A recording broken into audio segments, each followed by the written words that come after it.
Olá, paz, mais uma vez neste quadro Café com Reflexão. E durante esta semana a gente vem abordando esta questão porque coisas ruins acontecem com gente boa. E abordei alguns conceitos, não é? Quando estou falando de gente boa, referindo-se a si mesmo. E depois falei, gente boa mesmo, o próprio Deus que entrega a própria humanidade para consumir-se pelo seu próprio pensamento, por aquilo que cogita e pensa, não é? Ainda trouxe o relato, uma resposta de Anne Grant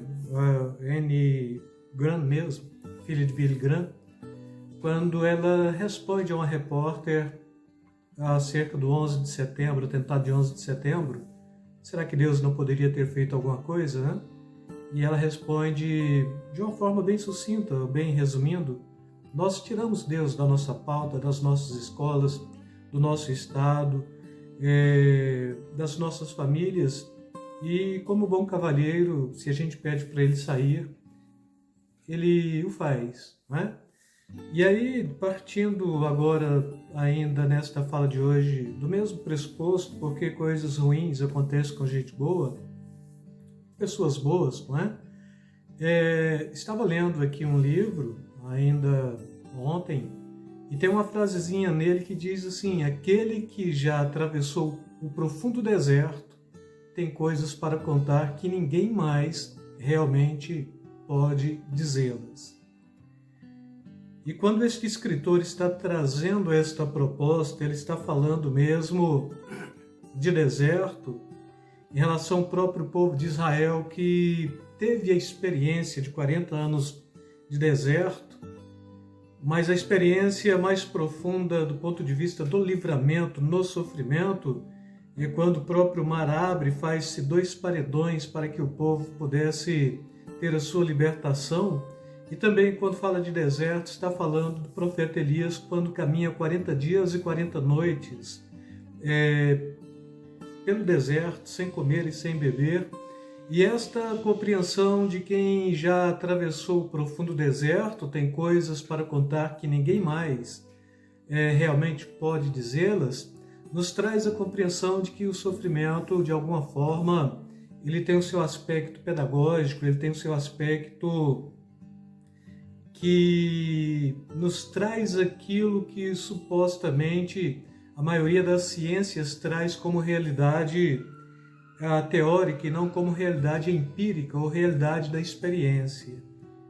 Aquele que sofre, ele conhece o sofrimento do outro, aquele que padece, ele conhece no que o outro está padecendo, aquele que atravessou o profundo deserto, ele tem uma experiência muito grande para transmitir coisas que somente ele pode falar, somente ele pode transmitir, coisas que demais outras pessoas que não passaram pelo mesmo processo pode contar, ou transmitir, ou afirmar, ou falar de si mesmo, ou dizer, né, do que aconteceu. E eu diria que todo tipo de sofrimento, a gente tem que analisar o sofrimento do ponto de vista, primeiro, não do sofrimento, mas da semântica. O que de fato é sofrimento? O que te faz sofrer? Quais são os aspectos que você tem como sendo negativos e que trazem sofrimentos para a sua vida? Qual o argumento que a gente pode trazer como pauta mesmo para afirmar que eu sou uma pessoa boa e que estou passando por coisas ruins, ou que eu conheço pessoas boas que estão passando por condições ruins? Ainda este mesmo escritor, neste livro, ele diz o seguinte, que contamos nossas histórias para que os sofredores saibam o que Jesus sente. Não em relação às forças deles, mas para com as suas enfermidades.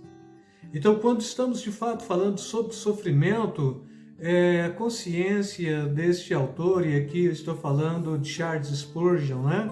Pregador do século XIX mesmo, e que tem um ministério de 40 anos de pastorado, aos 47, 48 anos ele morre, e aqui a sua morte se dá em detrimento de uma enfermidade.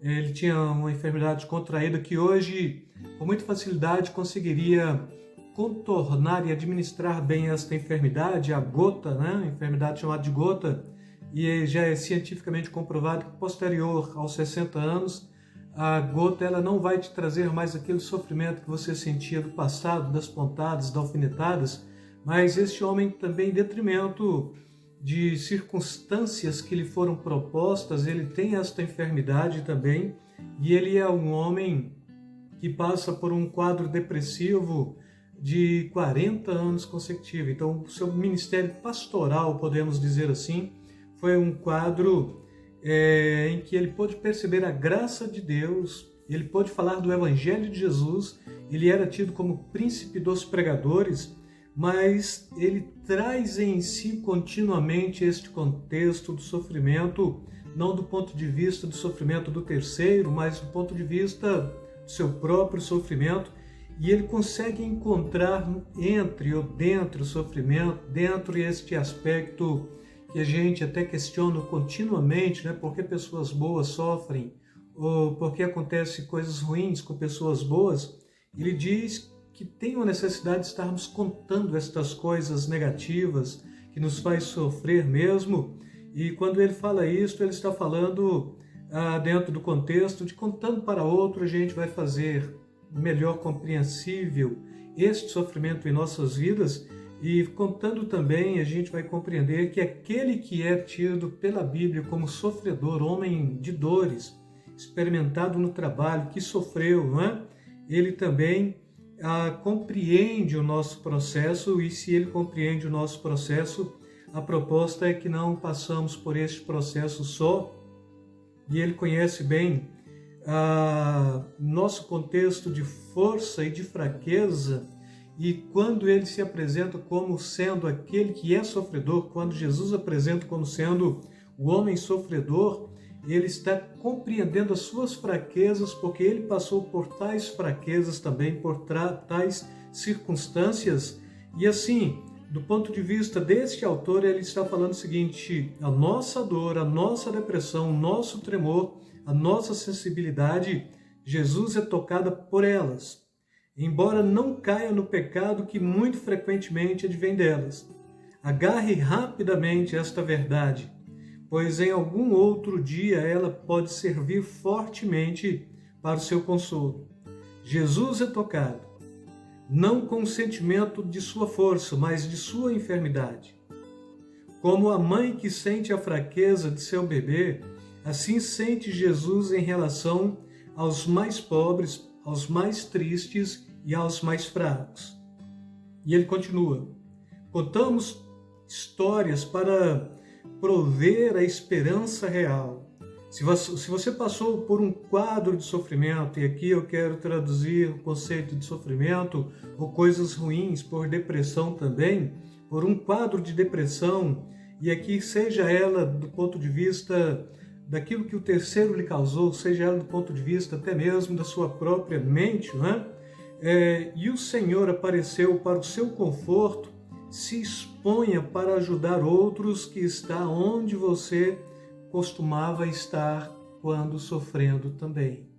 Então, nada é teórico quando se fala na relação experiência de vida, ou na relação vida experimentada ou vida vivida, porque então coisas ruins acontecem com pessoas boas, é porque de fato temos em nós a capacidade de, em si sendo pessoas boas, absorver a soma do aprendizado, porque ninguém mais pode contar acerca do profundo sentimento da dor do deserto, senão aqueles que passaram pelo deserto. E quando você conta a sua história, Jesus está presente, não em relação à sua força, mas compreendendo a sua fraqueza. E quando você conta a sua história, para promover esperança real para aqueles que estão passando por algum tipo de sofrimento também. Você não vai aqui fazer uma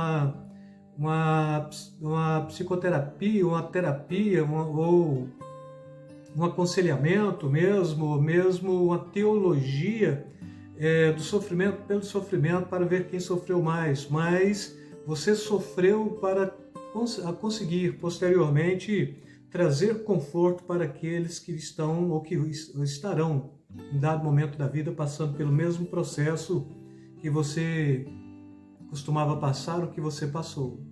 Conheço porque gente boa, coisas ruins acontecem com gente boa, porque gente boa tem capacidade de absorver e tirar disto um fim proveitoso para que posteriormente possa estar acudindo outras pessoas para que não caiam nas mesmas mazelas e nos mesmos sofrimentos, pegando como propósito o próprio Jesus que sofreu, que se entregou, que se doou e que quando fala de enfermidade, ele conhece a nossa enfermidade, quando fala de dores, ele conhece as nossas dores porque ele passou por tudo isto e ele é com você.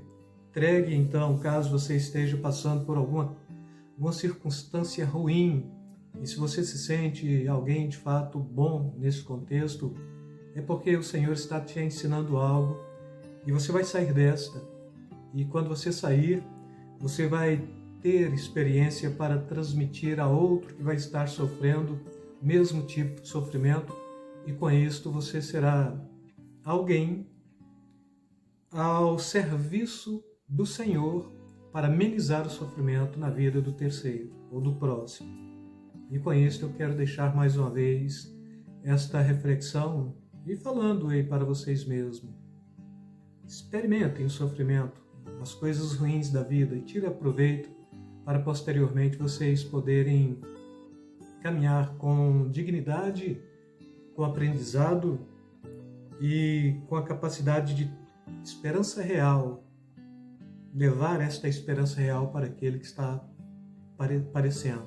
Amém? Com isso, quero deixar aqui um beijo na alma, um beijo no coração de cada um de vocês. Fiquem na paz. Deus seja convosco.